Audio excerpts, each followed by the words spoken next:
Get back here, you slippery little ice pigeon! Hello? Is there something I can help you with? No thank you, servant wench. We were just having a friendly... I'm gonna have to ask you to put those back. They're mine! I made them! Oh, I see, so that's your excuse for stealing. Stealing? Are you daft? How am I stealing if they already belong to me? Oh, for crying out loud. Are you gonna cry? Fine, the bear can go, but the penguin stays. Oh, you son of a bitch. Oh my god! I can't take it no more! Oh, hi there. My name is Prostetnik Vogon Jeffs, and in this video, I'm talking about... Where the good things... No. In this video, I'm talking about... Someone true. No. Snow White. I'm talking about Snow White. I want you to go out and kill. Kill!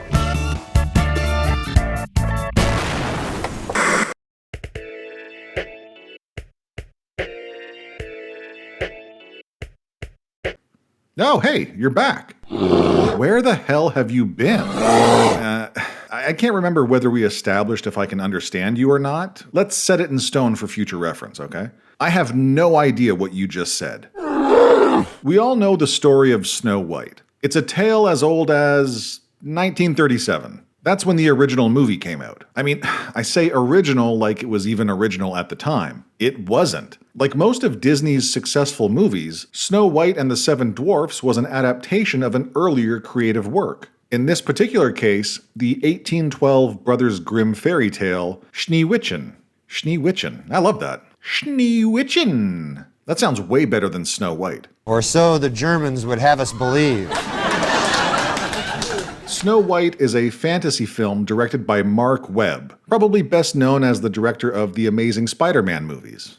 Ew. This 2025 reimagining was written, and I'm using the term very loosely here, by Aaron Cressida Wilson, who has written 7 screenplays at the time of this recording. None of them original, all adaptations of someone else's work. God, can you imagine making a career out of leeching off of other creators' works? What?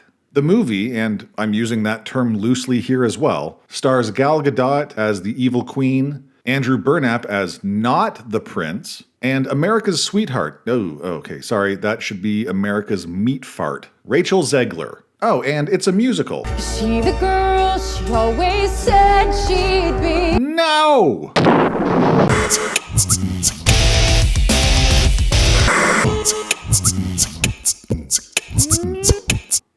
What are you doing?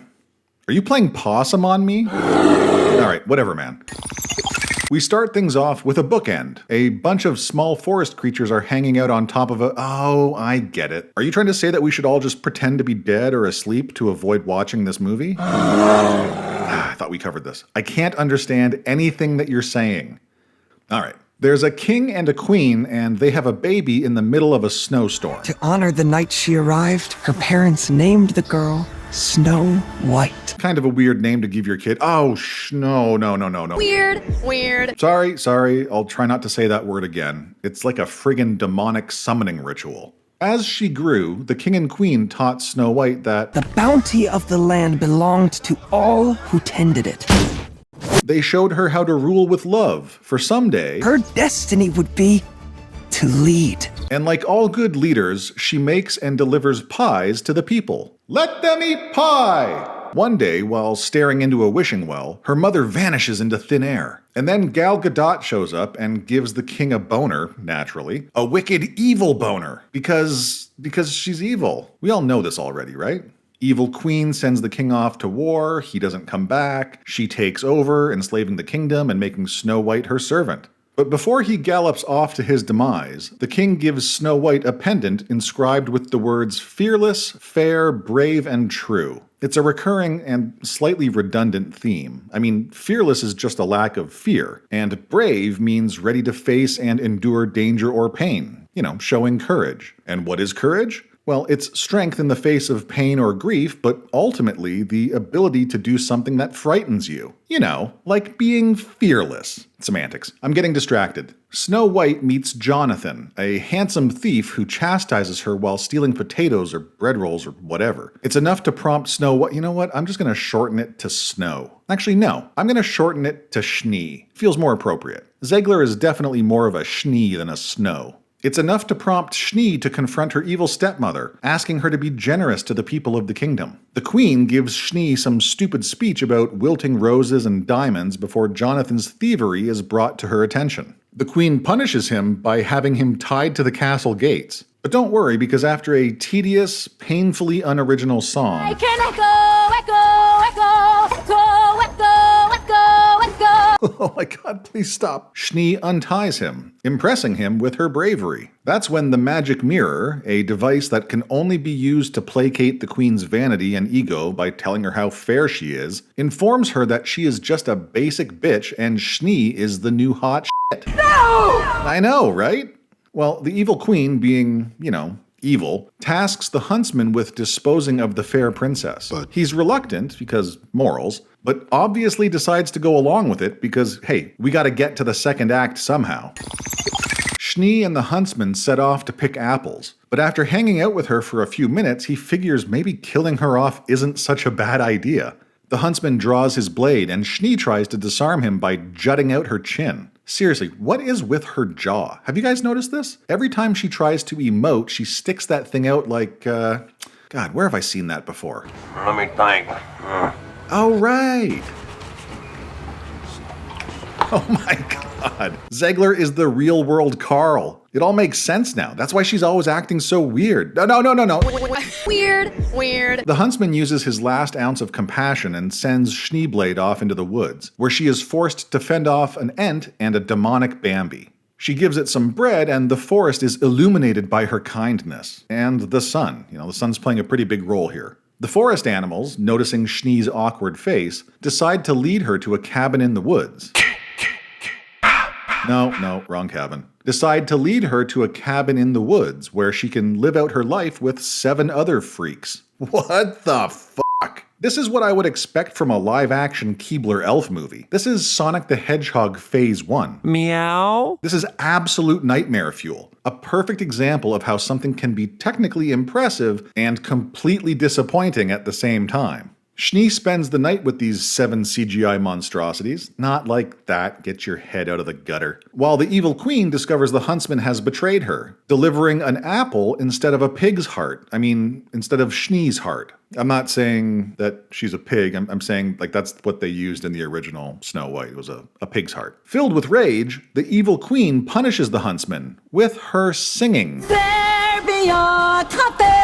Ugh, for the love of all things holy, can we collectively agree that Gal Gadot should never sing in public ever again? Imagine there's... No! Why is she singing in this movie? Because, well, I can. No, you cannot. Man, I sincerely hope she gave a sizable portion of her earnings to the auto-tune people. And it's crazy, even the original songs in this movie feel derivative. It feels like I've heard all of this crap dozens of times before. Back at the cabin in the woods... No, again, that's the wrong cabin. Back at the cabin in the woods, Schnee teaches Dopey to whistle, and then forces the dwarfs to clean up their own home while she dances around the place like a lunatic. She does literally nothing to help them. You'll get it. And this is important. In the original movie, Snow White convinces the forest animals to help her clean up the cabin. She assumes it belongs to 7 orphaned children. She's doing a good deed with the help of a bunch of animals. In this version, Schnee isn't doing anything to help. She's just acting like a condescending twat. What you say? I can't hear. I have an infection in my ear. What did you say? Oh, you know what I said. She's not helping. She's just getting in the way. Goodbye. And the turning point, the part of the movie that usually acts as a twist, a reversal of fortune, is brought about by Schnee jumping to a completely illogical conclusion about her father. The huntsman said the queen lied about my father. She lied about everything. What if he's still alive? Spoilers, he's not. Oh, hold on. Gesundheit. Oh, f*** you two. Despite an overwhelming lack of evidence, Schnee heads out to find her father. Shortly after embarking, she crosses paths with Jonathan the bandit. Remember, he's not a prince, he's a bandit. I'm so sorry to disappoint. He helps her hide from the evil queen's soldiers, and then introduces her to his band of merry men. And woman. And isn't that interesting? One of them is an actual dwarf. Huh. The bandits get in a fight with the queen's soldiers. Schnee saves them by luring them away with the help of the forest creatures. This is hilarious. This guy knows he was tricked by a bunch of birds and takes out his frustration by stabbing a dress. Hey, what did that dress ever do to you, buddy? Jonathan gets an arrow to the chest, protecting Schnee. Serves him right. I mean, that's a little thing we call instant karma. Now, I've made some loose Chekhov's gun comments in previous videos. It's a concept that was popularized by Russian playwright Anton Chekhov. It's a narrative principle, a belief that every element introduced into a story should serve a purpose. The classic example being, if you introduce a gun in Act 1, you sure as shit better be using it by Act 3. Well, in Disney's Snow White, we get, to the best of my knowledge, the first example of Chekhov's dwarf. I am the rebel Quig, master of the crossbow. That shot is only in this movie to set up a callback in the denouement. Everything else about the bandits, presumably a bunch of piss-poor character development, was left on the cutting room floor during reshoots. No exaggeration, outside of Mr. Master of the Crossbow, the bandits serve literally no purpose in this movie.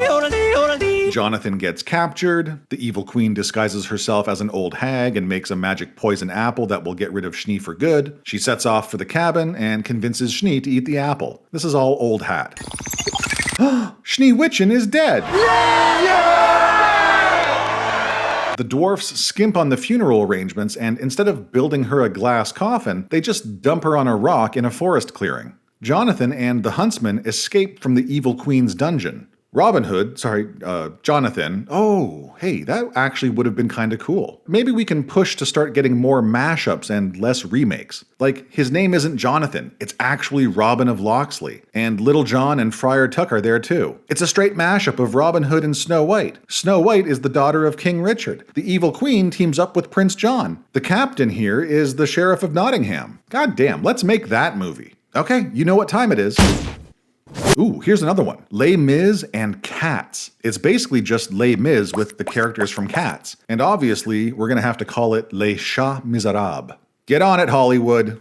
Screw it. Get on it, Bollywood. Now, maybe you're wondering why I'm spending so much time goofing around instead of talking about the third act of the movie. Okay, have you not been paying attention to how terrible this movie is? All right, fine. I'll finish the synopsis. Schnee decides it's time to take back the kingdom. It's time. Time to restore our kingdom. I'm sure she's got some elaborate plan. Oh, what's that? She doesn't? Her big plan is just to walk into town and hope shit goes her way? That sounds about right for this movie. She confronts her evil stepmother, who uses that same flower diamond speech from Act 1 before creating a diamond dagger. The evil queen gives Schnee the opportunity to kill her, but Schnee refuses, instead opting for an impassioned plea to the queen's soldiers. Oh, man. Hey, do any of you guys remember when movies weren't complete ass? I remember. And I. The evil queen gets frustrated and attacks Schnee with a diamond dagger, but it's shot out of her hand by... The rebel Quig, master of the crossbow. Are you kidding me? The evil queen retreats to the castle and her magic mirror. It reiterates how Schnee is still the fairest of them all, and overcome with... emotional damage! The evil queen smashes it, turns to ash, and gets sucked into a magic void. Everybody gathers around and bows to the new queen. Shortly thereafter, everyone in the kingdom participates in a cringe dance number. Where the good things grow. So not at Disney. Clearly. The end.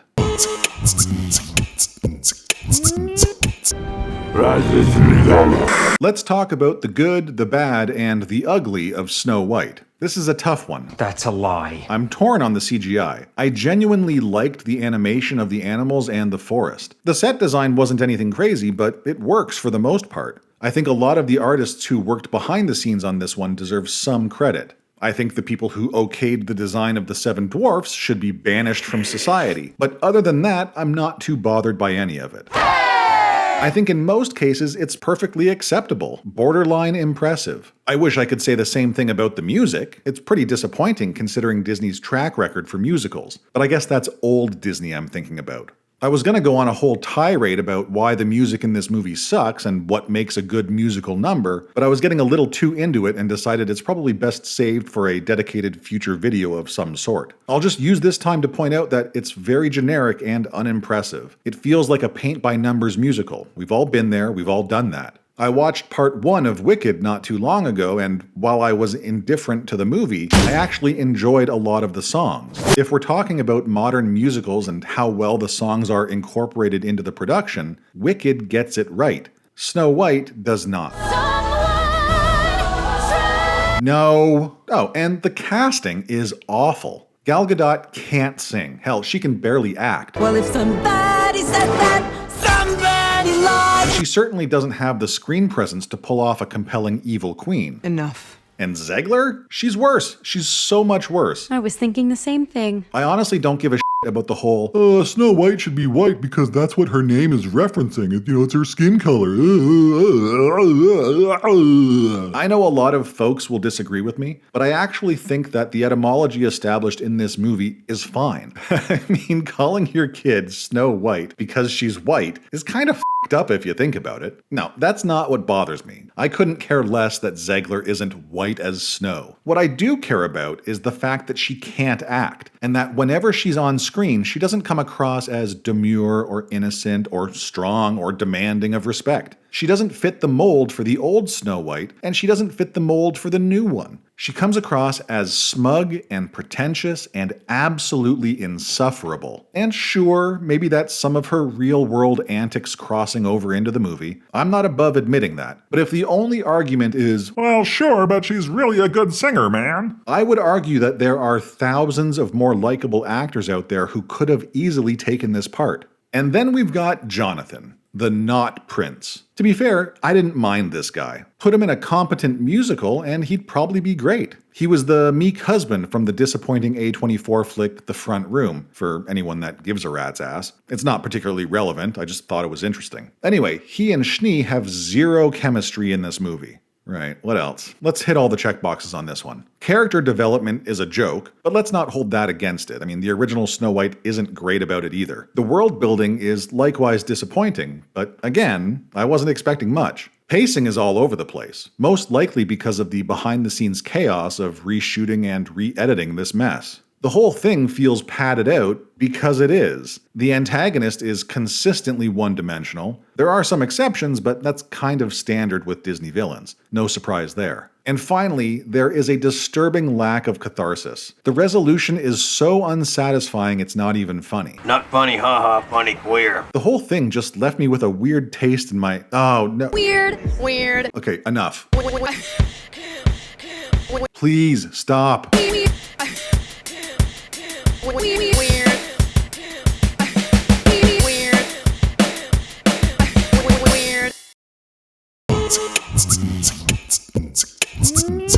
I don't really know how to describe this mess. It does a lot of things surprisingly well, and then does an equal number of those things shockingly poorly. I mean, here's the rule, folks. If you're gonna do a remake, if you're gonna reinterpret an established property, it needs to be better, or at the very least on par with the original. Snow White 2025 is derivative by nature, being a reimagining or a remake or whatever the hell you want to call it. But all of the new additions or tweaks feel incredibly unoriginal too. Can I help you? Can I say it? What? Who are you? They call me Mergamble. I'm the resident wizard. What the f*** are you talking about? Can I say it? Can I say the thing? Oh, you ungrateful little shit. Why I oughta... Hey, Mergamble, was it? If you want to say it, just say it so we can all get on with our day. Oh man, what crawled up your butthole? Am I gonna have to end this? Jeez man, chill out. It was just a joke. Snow White is a truly terrible movie.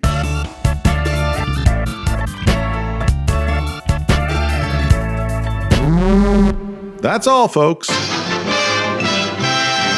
If you enjoyed this video, don't forget to like and subscribe. A flower cannot keep you safe. Follow me. No! And the world will be as one.